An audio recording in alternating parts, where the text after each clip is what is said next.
Whenever you're installing new interior room trim, it's much better to do the painting, or in this case the staining and varnishing, outside in a garage or workshop so you can control the mess and not get the finish all over the floor and the walls.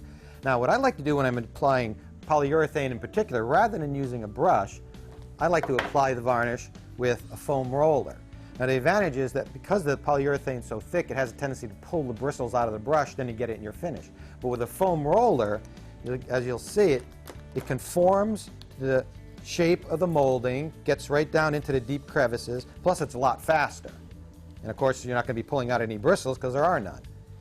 Then once you get a nice coating of varnish on there, I like to come back with a disposable foam brush. And what that does, it allows you to pull out any bubbles or streaks and get a nice even coating of varnish, and it has a little point so you can get down into the deep crevices. Then you just let that dry. Now, the other advantage of using a foam brush is that at the end of the day, there's no paintbrush to clean.